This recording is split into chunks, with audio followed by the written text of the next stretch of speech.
Hey guys, I'm in Memphis now, getting ready for this Elvis Memorial event. It's the same one we had last year, although smaller than last year. They're not doing the full band, so there's a lot less equipment. We're technically not renting out any equipment. We're actually renting out my equipment and also using some of Mike's equipment, but so we're not really renting out from a third party as we did last year. So hopefully it'll go well. I'm going to try and get as much video as I can throughout the gig, and so you can kind of see what happens and everything, but hopefully it'll go pretty well and pretty smoothly. Okay, so I'm in Memphis now, not even close to time for this gig yet, and already having bad omens. I was at a friend of mine's house. He handles all my printing media, like business cards and everything, and we were working on a new business card design so we can get them printed out tomorrow, distribute them at the new gig. And I was showing them something on a laptop. I had it on top of my car here, pulled it out of the bag, set it on top of the car. Well, to pull the laptop out of my laptop bag, I had to take the charger out because it sits on top of it. Well, apparently I never put it back in the bag, and I'm going down the interstate, almost downtown Memphis, and I hear this thunk. I said, what in the world is that? I thought for a second, and I remembered that I didn't think that I put the charger back in the bag. So I pull off later, and sure enough, there's no charger in the laptop bag. And I look on the roof, and I thought maybe I caught it on the trunk. No, I look on the roof, and you can see where it was resting on the car and then flew off the back of my car, flew off the roof of my car going down the interstate. Call me superstitious, but I'm kind of getting a bad omen for this gig already, and a bad feeling. And not only that, but I had eaten all night. We were working on the new design for hours, and it's after midnight now. So I pull up to a Crystal's, late night Crystal's, get some food, and my debit card that I just got, it's like a new account. The card I just got a few weeks ago, it says that it's expired.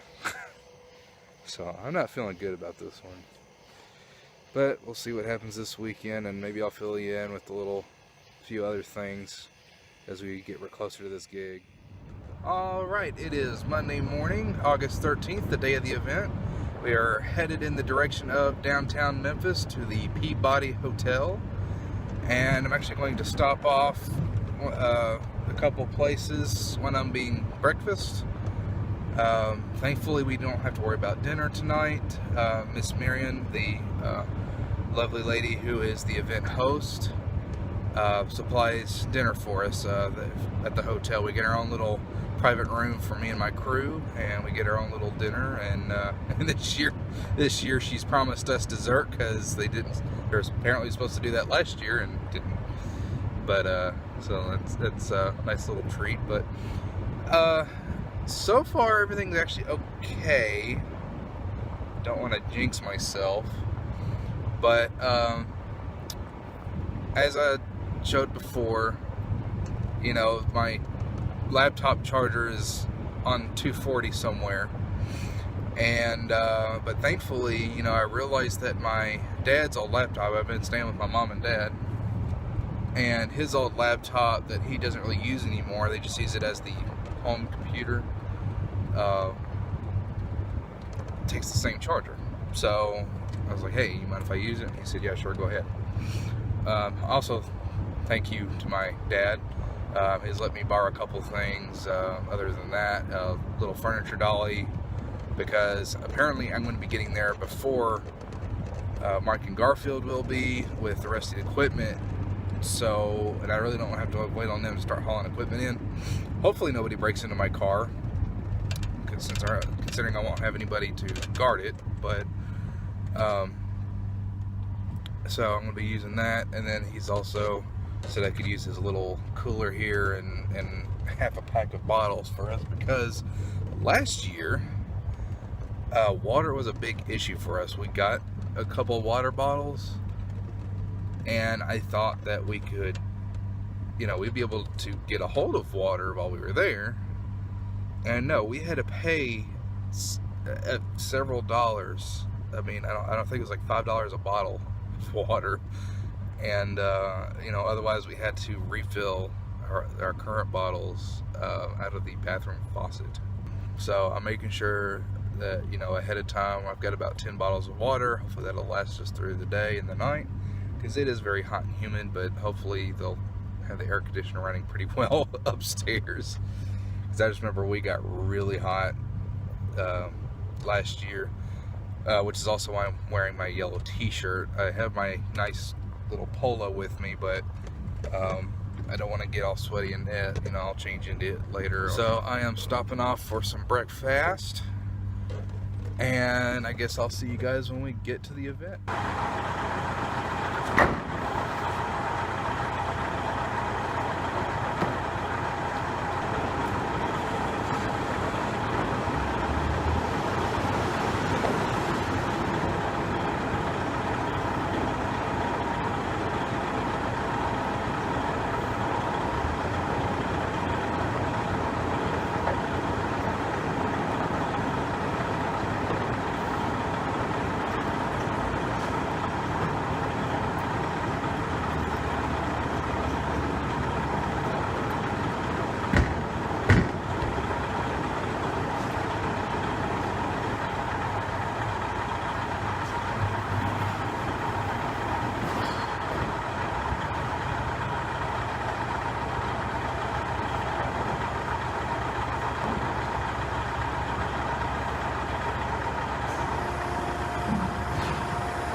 Okay, so I haven't even gotten up to the floor yet with this first load. Not only that, I forgot how terrible the ramps are in the loading dock. As soon as I get down to the actual main ramp that goes up to the doors, everything fell over. I gotta do a damage inspection once I get up there. Not only that, but apparently got lost and ended up on the 8th floor instead of the Skyway. But now we should be on the Skyway. Okay, so finally got the first load up to the Skyway where we're gonna be. And things are not the way I was told they were going to be. The piano is not where it was supposed to be. I'm not really sure what I'm going to do about the projector yet. Kind of nervous about it, but I'm sure we'll figure it out. Second load's up here. All I got left is the processor case and then a bunch of stands mostly, and this and that. I gotta tell you, I'm working off that breakfast I had this morning. Whew. It's very hot, very humid outside. I ain't much better up here. Okay. I've got all my equipment unloaded from the car.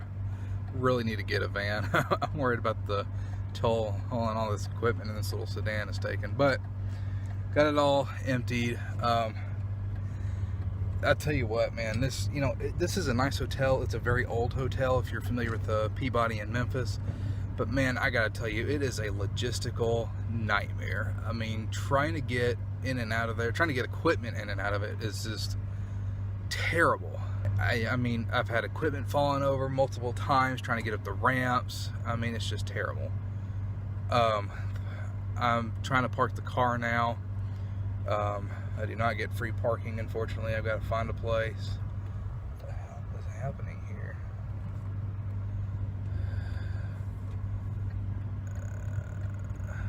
Alright, I've got to turn left, so sorry guys.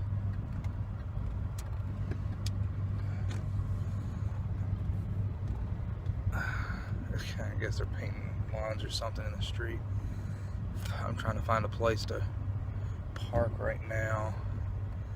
There's Texas Day Brazil. Yeah, I'm trying to find a place to park. I gotta pay for parking. Go figure.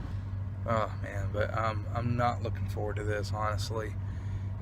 Things are not where I was told they would be by the hotel staff. So I'm wondering if they're gonna get moved or are they staying. My little projector screen, I kind of am starting to wish I brought my big one, but again, I just don't really know what I would have done with it. And where I've got it now is center stage back up on the top tier, and it may not stay there. I don't know. I might put it off to the side. I don't know what's happening yet. I'm waiting for Garfield and Mike to get here with the rest of the equipment, but I don't know, park the car and then show you what's happening. So I just talked to the hotel lady about the piano. Piano's staying where it is. She thought that's, when she said top tier, that's what she meant, because they never used the top tier, which I guess I understand, just a little miscommunication there. No big deal. I think I've got an idea on how I'm going to set the projector up. I really hate where I'm going to have to put it. I'm going to have to work around with speakers and everything.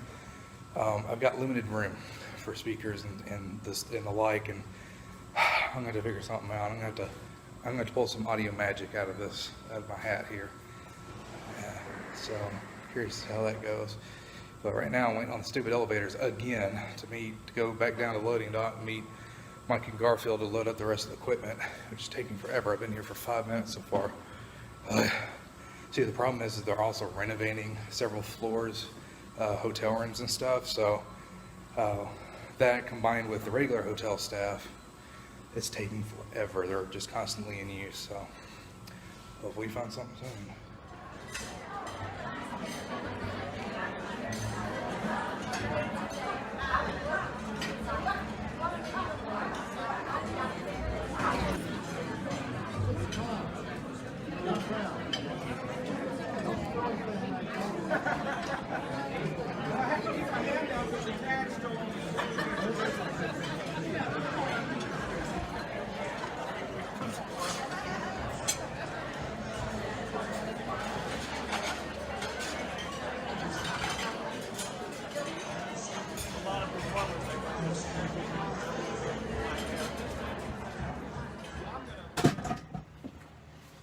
Okay, so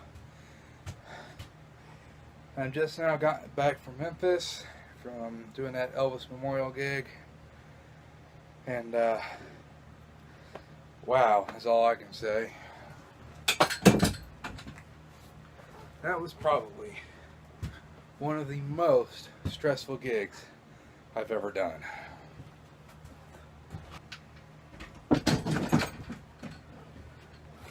Let me just start off by apologizing. There was not much footage of this event, as you could tell. I mean, there's very, very little. There's two reasons for this. One, I did not bring Leanne with me, as I've introduced before, as my new camera person, my other crew, stagehand, whatever you want to call her. But mainly, I brought her on board, not just to help me with gigs, but also to take video. But she did not come on this one. I worked with Mike and Garfield, two friends of mine, actually which got me this gig last year, but I apologize for the lack of video. And the reason being, like I said, it was very stressful. We had a lot of problems, a lot of technical problems. One of those problems being the power in that hotel. I kind of took a chance on it because we had minimal equipment, which in hindsight was probably also a mistake. This is a whole new room. Things were a little bit odd in general. As you can see in the video, it was a very round room. We didn't quite get sound quite everywhere. I think we should have. So, yes, I think we should have had more speakers. We probably will next year, but not in the same configuration that we had it last year for general, spread of coverage. What I'm thinking for next year, and what I would have liked to have done this time, is actually take another pair of speakers and pull them back about halfway in the room up against the walls and delay them.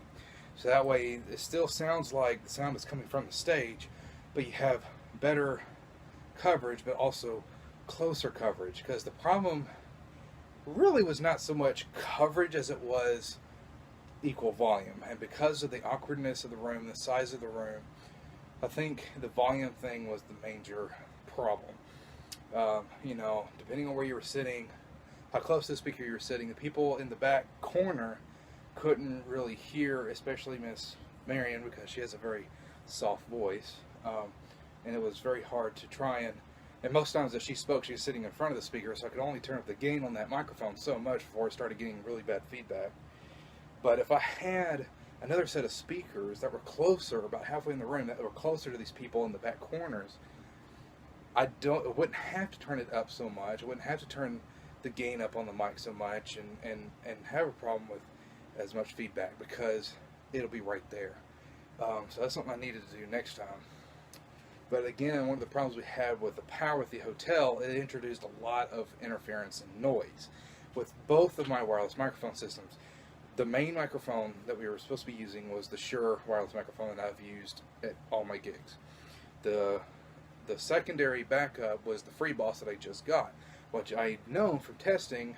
If you haven't seen that video, go check it out. Here, I'll even throw up a card right there. I had tested this thing up to, I think 150 feet outside of my shop, down the road. I mean, it worked perfectly. There was no interference. But yet, she would be like 20, maybe 30 feet away, and all of a sudden we were getting interference. That being said, it may have been the batteries going out. I don't know. I just put the batteries in there. But anyways, but for some reason, the more she talked, the more broken up it was starting to get. So I'm like, oh my gosh, this is a nightmare. Finally, about halfway through the night, I said, you know what? I've got to get one of these working. I've got to figure something out. Well, as I said, we didn't really rent any gear. We used my gear, my speakers, as well as Mike's and Garfield's system they have for their conventions. And we used their Peavey wedge monitors and their amp rack. Was going to use their, I can't remember if it's a Mixcraft or Presonus, but it was going to use their mixer. But there's a reason I didn't do that, and I'll mention that in a bit. But I said, go ahead and bring the whole amp rack. I don't want to bother taking out an amp. I'd rather have a backup amp just in case, because you never know.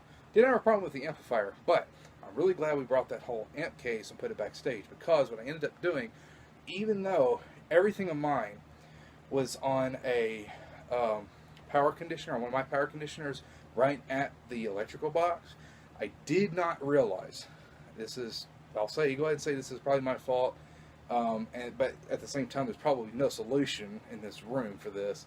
But I did not realize that my power circuit that I was using for all my sound was also connected to the lighting and the lighting switches, because we would have to dim the lights for the videos to show up on the screen better, and then dim them back up. And I realized one time when we were dimming the lights back up that buzz was starting to creep back in louder and louder and louder. And I'm like, you know what?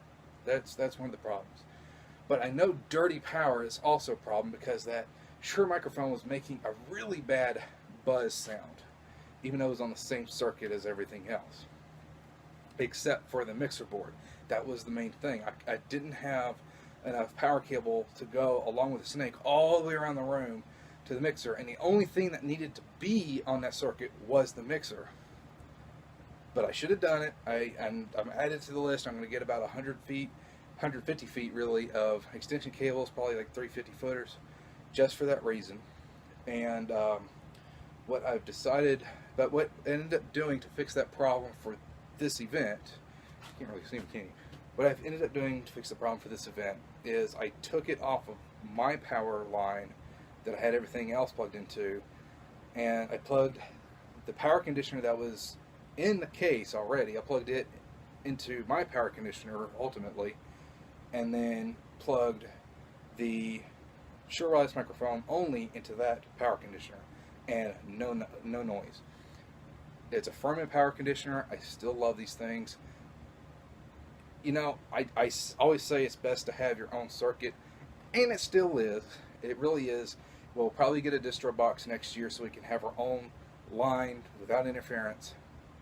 But it's always a good idea to get a Furman power conditioner that can handle heavier loads such as amplifiers and everything. I'm going to put one on my list. I'm going to get one instead of that little power conditioner power strip I have for you know, lower power ratings. While it does work decently well, Furman just works pretty good. So that fixed that problem.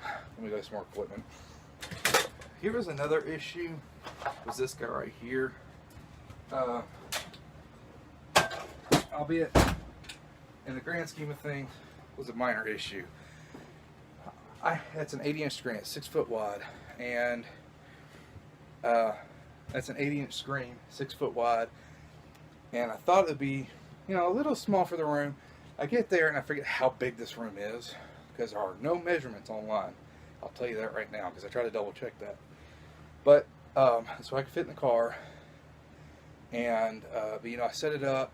When Miss Marion finally came in after we got everything set up, you know, I showed her around a little bit. She said, "Oh, that screen's a little small." I said, "Yeah." She said, "Well, it's not a big. It's all right. You know, it's not a big deal." And, which I was relieved to hear because I thought that was going to be one of the big problems. But I did reassure her. I said, "You know, everything. You know, I was misinformed on a lot of things. Everything was kind of up in the air. So I brought this for a versatility's sake. But now that I know what I can do with it, I'm going to bring a much bigger screen next year." And she seemed fine with that. And the reason I said that everything was, I was getting, like I said, I was missing information like the size of the room. The table layout was the same that I had received a few months ago, but I asked where the piano was going to be by the hotel staff. And there's a misunderstanding. I'm not saying that they lied to me, but you know, she said it'd be on the top tier, which to me was the third tier up on the very top of the stage. She said on the stage, but instead it was on the second tier beside the stage. She says, and when she got there, you know, I asked her to come up after I got on site to ask her about it.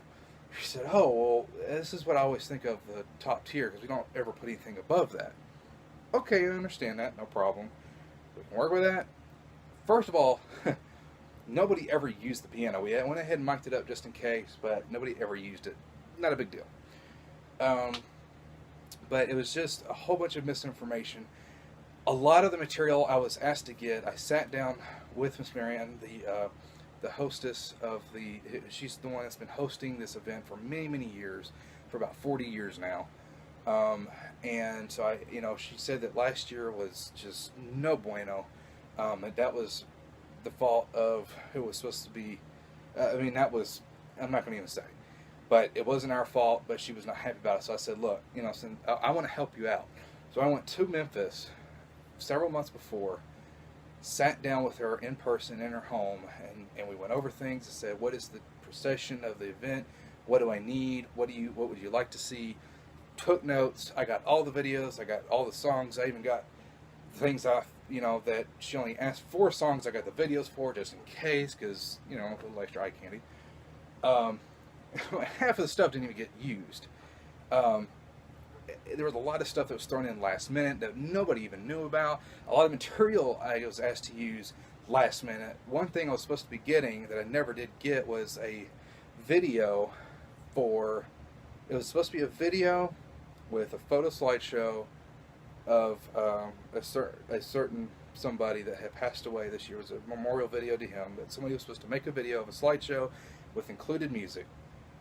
Cool. Never got it. I'm like, okay, well, I hope it comes. Okay, well, I'm setting up the show, getting all the equipment set up, the day of, and a lady comes up to me. She says, "Hey, you know, I was told I'm supposed to give you, the stuff for Miss, memorial for another lady that had passed away. I said, yes, I've been waiting on that. And she said, okay, yeah. She said, I got it on my thumb drive. And I said, it's a video, right? And she said, no, it's a PowerPoint. PowerPoint? Okay. I said, do you have the original photos? She said, yeah, I do. I said, if you could just throw everything you have on that flash drive, I'll try to put it together, if I can, because I don't think a slideshow is going to be very applicable to what I was doing, to make it run smoothly with the program I was running, vMix. And she said, yeah, no problem. We are about an hour to 2 hours into the event. She finally comes up to me. She said, oh, I couldn't get the photos, but I got the slideshow on here. I said, okay, I'll see what I can do. So vMix is awesome, let me tell you. I literally plug in the thumb drive. I'm like, you know what? I wonder if I could just plug this into vMix. So I'll literally go into the folder of the thumb drive, find the PowerPoint presentation, drag it, drop it into vMix, and it says, oh, you have a slideshow. Okay, here you go. Really? Cool. And I said, but the transition's a little fast. So I went and asked her, I grabbed her, I said, hey, look, this is how, I plugged in the program. I'm not sure if this is the way you made it as far as the timing goes or if it's the program. She said, oh, that's a little fast. I said, that's no problem. I said, what was the timing that you had said? She said, it was about 4 or 5 seconds. I said, okay. So I go into my program. The next default, it was on 2 seconds, but the next default was 5. So I put it on 5. No problem. It's an awesome program. But you know what? It had no music to it.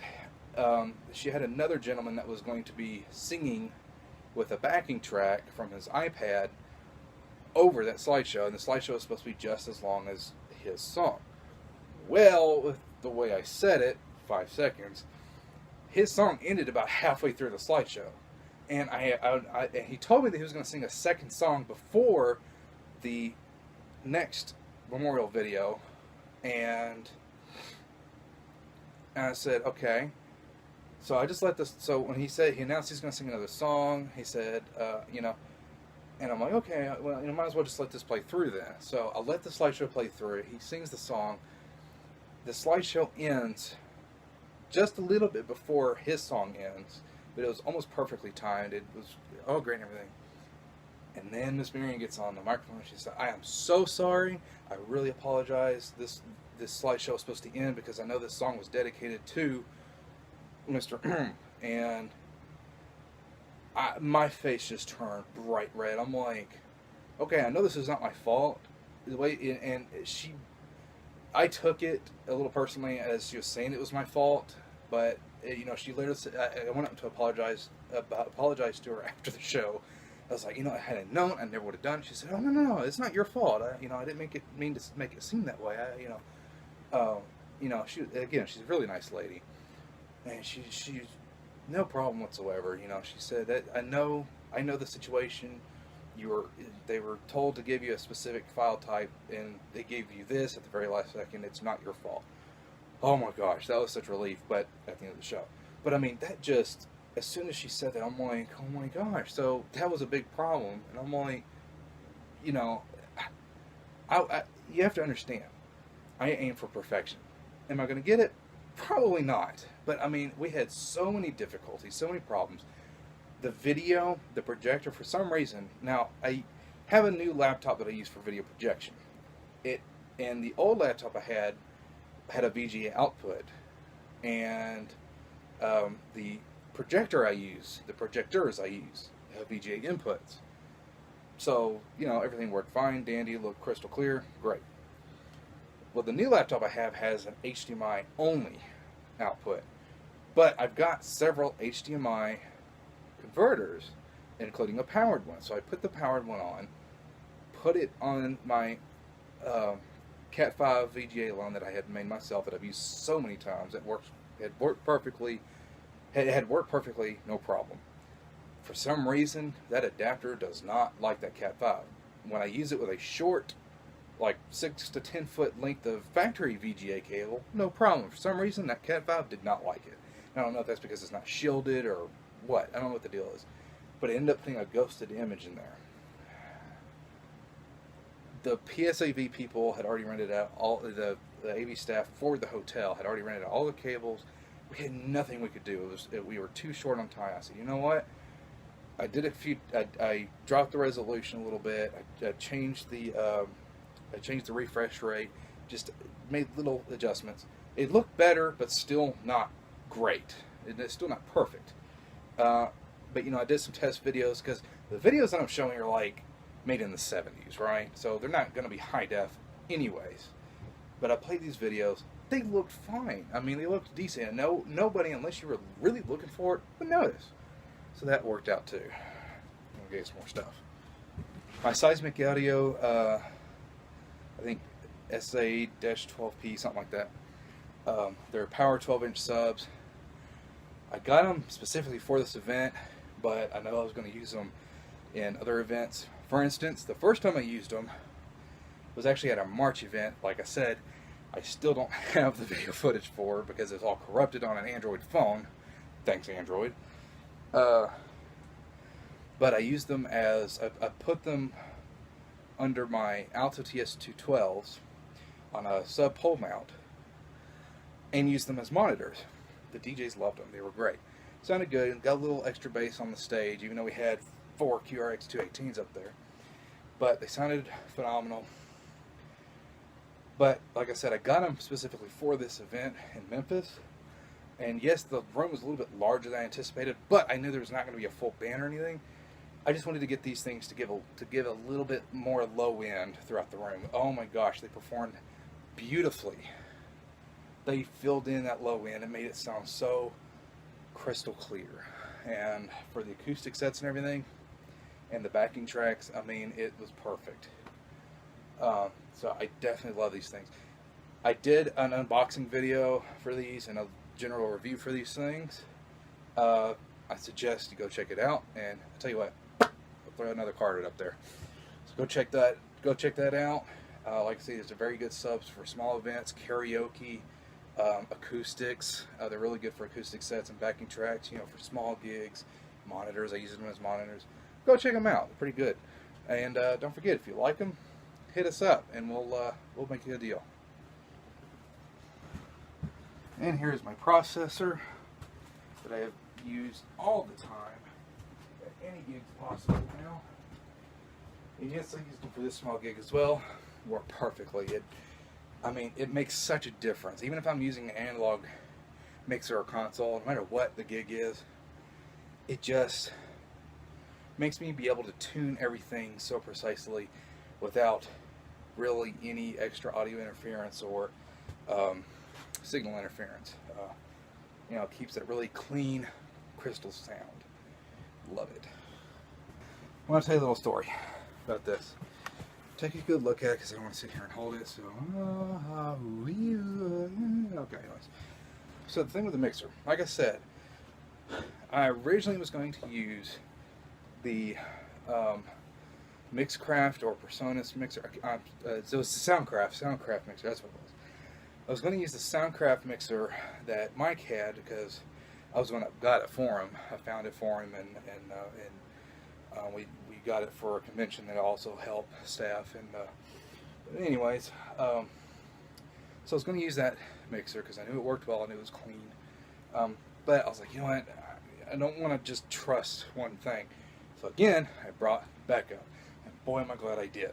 Because the snake that we also used, that was Mike's, so I didn't bring my own. I did not bring a backup snake because I ended up running out of room in the car. So, it was a 150-foot snake. The returns on it, even though it had quarter-inch returns and XLR returns, they're both wired to TRS quarter-inch male plugs on the other end.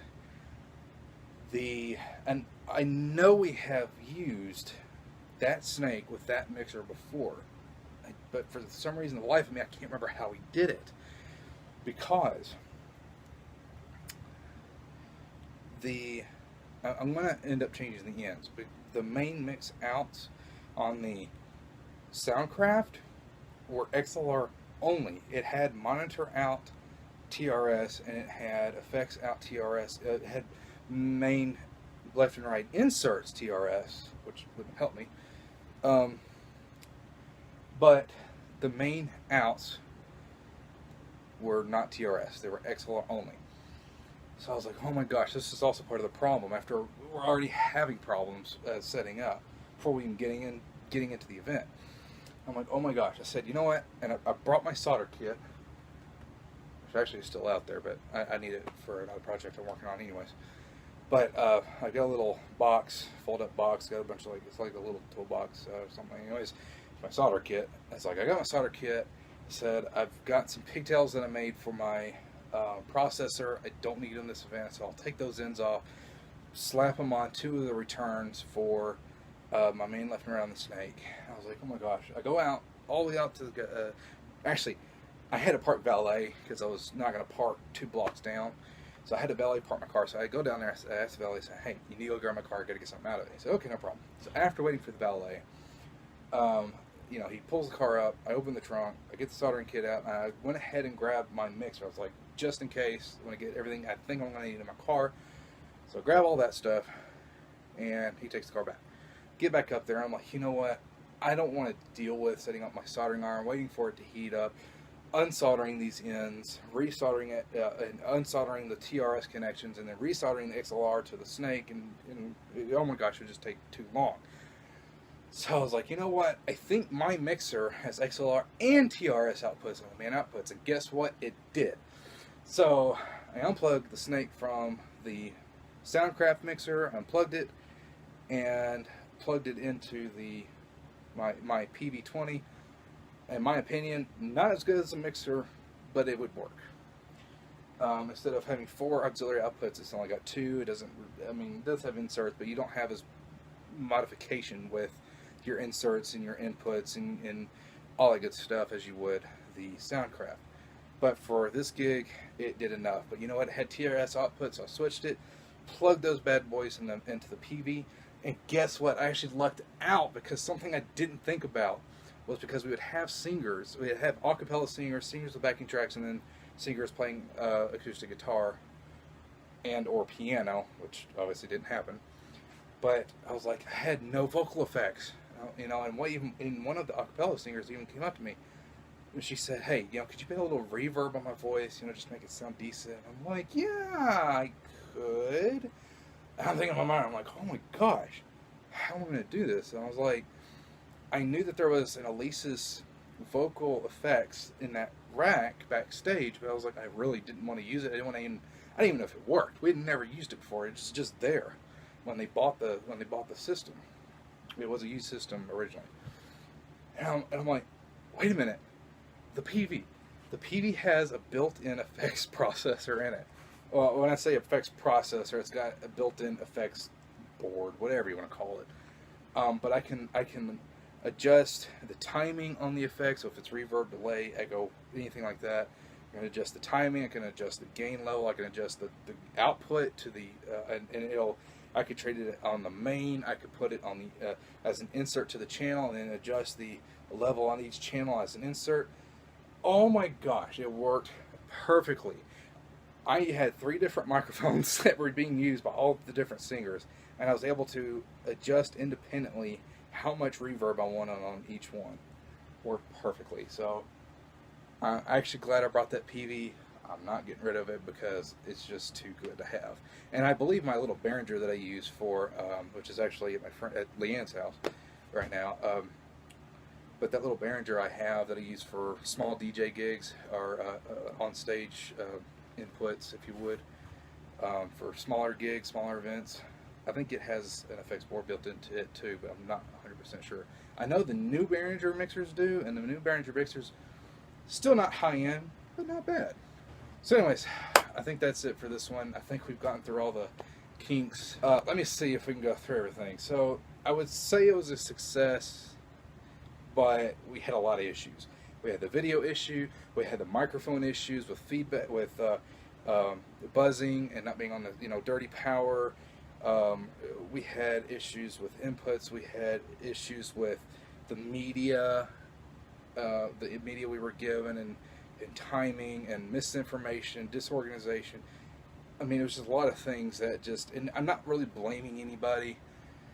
It was just, there was a lot of miscommunication, and this event was a collaboration of at least probably 15 to 20 people, it seems like. So there's bound to be some miscommunication, but we've already taken a big step to working on next year. I'm getting direct contact with a lot of these organizers, hosts, MCs, performers, getting the direct contact information. So any media and any procession that would be taking part on my part with audio, visual, lighting, anything, I will get their media in way before the night of and getting all that put together. So hopefully next year will go much better. But hey, look, you know what? It didn't go quite as planned. I think it went better than last year in the eyes of Miss Cox, Miss Marion, who was the hostess for the event. I know we had some hiccups, but I think she was pleased still. I'm going to have a debriefing with her in a couple of weeks and go back down to Memphis and have, talk with her, say, okay, how do you think it went? What did you like? What did you dislike? What do you want to see next year? How, and take further steps to preparing for next year. Because again, it's not my personal event, but if I'm doing the audio, visuals, and everything, and I'm technically one part of the organizers, so I'm organizing all this media and all the, make sure that everybody's on track as far as that goes, and helping, and I am taking part in helping the event flow smoothly. I want to do my part. I want to help her. I want to do my part to make it as perfect as possible for her. But anyway, so that's it for now. Hopefully I'll have another gig coming up. I think Jared, aka Abduction, is going to have another Halloween party. I'm going to talk with him, but I tell you what I'll do. Once I get confirmation on that and what what he wants to do, and me and him will hash out some things, get some launch show together. I'm going to make a video for it. I'm going to invite you guys to join the party with me. So see you next time.